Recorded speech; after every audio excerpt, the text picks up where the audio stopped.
What if I told you that one of the smallest, most underestimated crops could shake the foundations of global trade? Canola, a product many take for granted on the supermarket shelf, has now become the centerpiece of a shift that challenges U.S. influence on agriculture and international markets. Canada, long considered the quiet neighbor of the United States, has taken a bold step by redirecting its canola exports toward Europe. And this isn't just about selling more oilseed, it's about sovereignty, strategy, and survival in a world where food is as powerful as fuel. This move is more than an economic calculation, it is a statement.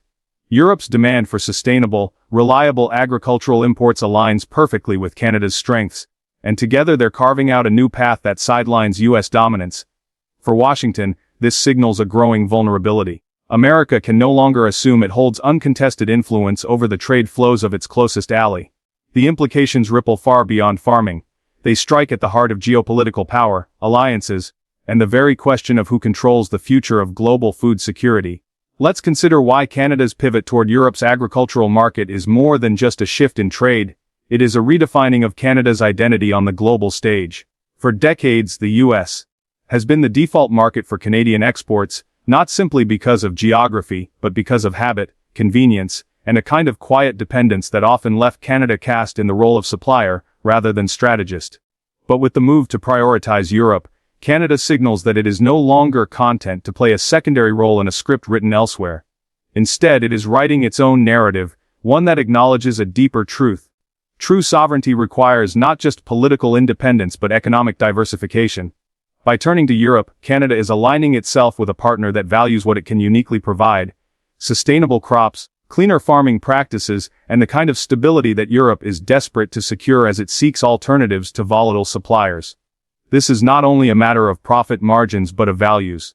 Europe is increasingly demanding food systems that are ethically produced and environmentally conscious, and Canada, with its vast farmlands and strong regulatory frameworks, is positioned to meet that demand. This is a subtle but powerful statement. Canada is no longer exporting under someone else's conditions, but is choosing markets that reflect its own strengths and identity. There's also a psychological dimension at play here. For too long, Canadian trade policy has been shadowed by American expectations, with the assumption that Canada's prosperity would always be tethered to U.S. demand. By consciously redirecting something as strategic as canola, a product essential not only for food but also for biofuels, Canada is asserting that it can step outside that shadow. It is a move that reflects confidence, and confidence is contagious. Once a nation begins to act from a place of strength rather than fear of exclusion, its people, its institutions, and its partners begin to reimagine what is possible. This is what makes the canola shift so important. It is a small action with symbolic weight, telling the world that Canada is no longer merely reacting to pressures but proactively shaping its destiny. From a philosophical standpoint, this also reminds us of a larger truth about power. It is rarely taken in one bold stroke, but accumulated through a series of quiet decisions that, over time, alter the balance of influence. Canada's decision to look eastward rather than southward is precisely that kind of quiet decision, one that reshapes the dynamics of global agriculture without loud declarations or dramatic confrontations. It reveals that true strength often lies in subtle redirections, in choosing where to plant seeds and with whom to share the harvest. And so, when we look at this canola shift, we must see beyond the numbers and the headlines. What is unfolding here is a lesson in how nations evolve, how they redefine themselves not with grand speeches but with deliberate choices. Canada has made such a choice, and it should prompt us all to reflect in our own lives. As in the life of a nation, are we merely staying in the shadow of convenience, or are we daring to step into the light of self-determination? The harvest, after all, always belongs to those who have the courage to sow in new soil. If the first layer of Canada's shift lies in asserting its independence, the second lies in recognizing that Europe is not just an alternative market, it is a partner with a vision that resonates with the future of agriculture. Europe is in the midst of an energy and food transition, one where sustainability is no longer a slogan but a policy framework that reshapes entire industries. By aligning itself with Europe, Canada is not merely selling canola. It is stepping into a long-term partnership with a continent that is actively redefining what responsible trade looks like. This is significant because the alignment is not only about commerce but about shared priorities, about speaking the same language of values at a time when markets are increasingly dictated by principles rather than price alone. In this sense, Canada's move is deeply strategic. The European Union is not an easy market to enter. It is governed by regulations, standards, and expectations that demand a certain discipline from exporters. But rather than being intimidated by these challenges, Canada sees them as an opportunity. To meet Europe's expectations is to elevate its own practices, to demonstrate that it can thrive in one of the world's most demanding trade environments. And once you prove yourself in Europe, you prove yourself to the world. It becomes a badge of credibility, a signal that your goods are not just products but symbols of quality, resilience, and integrity. There is also a deeper layer here that speaks to the psychology of partnerships. Europe, unlike the United States, does not see Canada merely as a neighbor or a backup supplier. It sees Canada as part of a broader network of nations seeking to secure a sustainable future. This difference in perception matters. To be valued not as a convenient extension of someone else's economy, but as a vital participant in a global project transforms the relationship. It affirms dignity. It affirms agency. It affirms that Canada's resources are not simply commodities to be bought cheaply but strategic assets to be honored and cultivated responsibly. This dynamic mirrors something we often see in personal relationships. The difference between being taken for granted and being valued for what you uniquely contribute. When you are taken for granted, your efforts lose meaning. When you are valued, your contributions inspire growth. Canada's partnership with Europe embodies the latter. It is not dependency but reciprocity, and reciprocity is the foundation of any healthy, enduring alliance. The philosophical dimension here is hard to miss. True strength in the modern world is not measured by dominance but by alignment, by the ability to find partners who share your vision and multiply your efforts.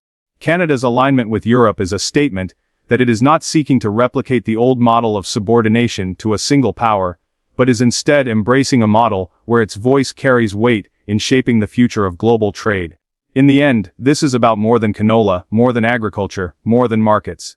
It is about the kind of world Canada wants to help build, one where trade is not a race to the bottom, but a collaboration towards something higher.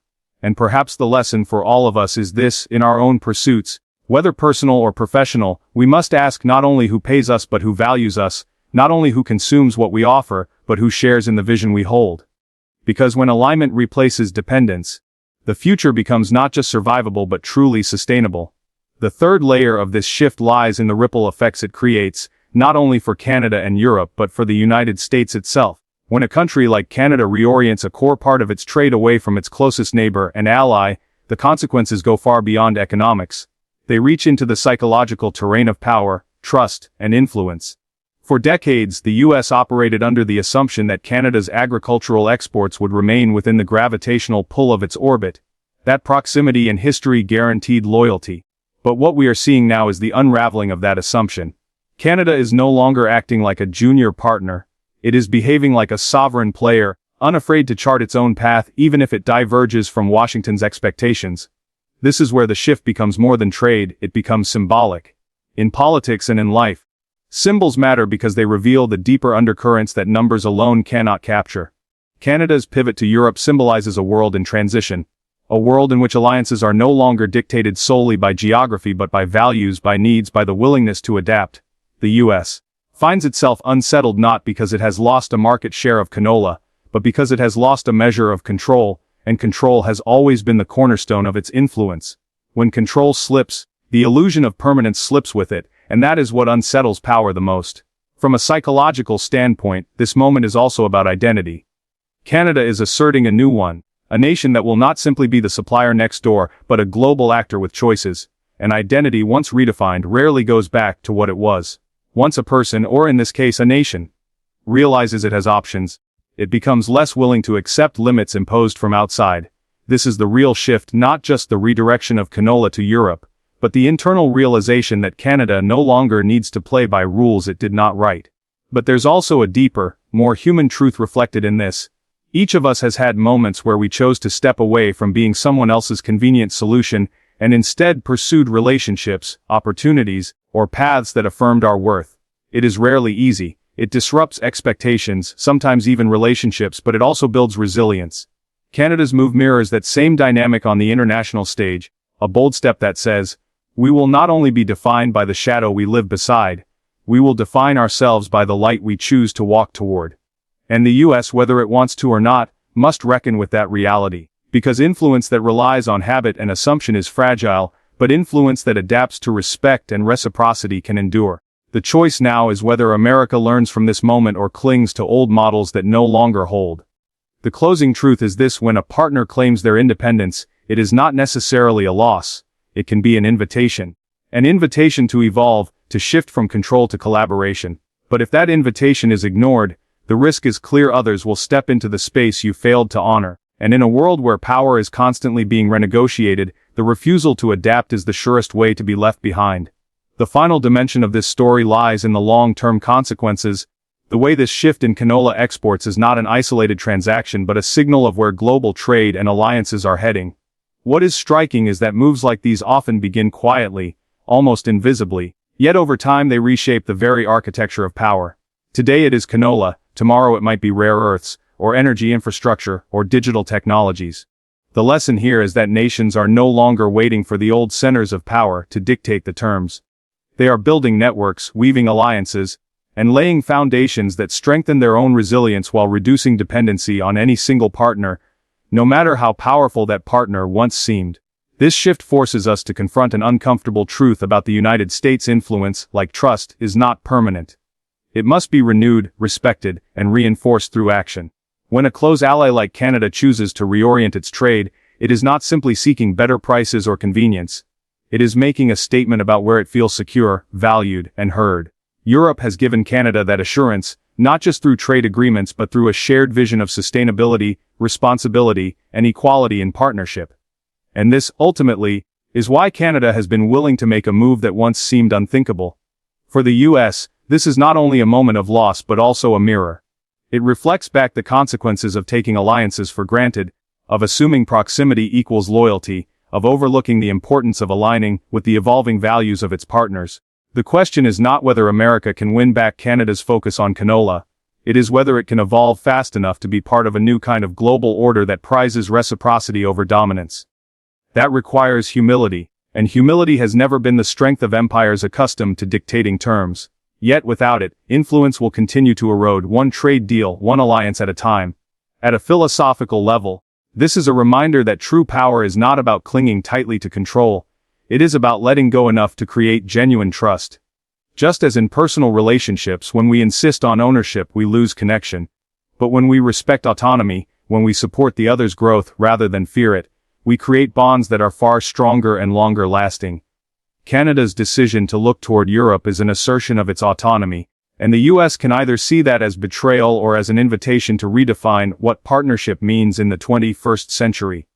The closing thought is this: the world is moving toward a model of interdependence, not dependence. Those who embrace that shift will thrive, those who resist it will slowly find themselves isolated.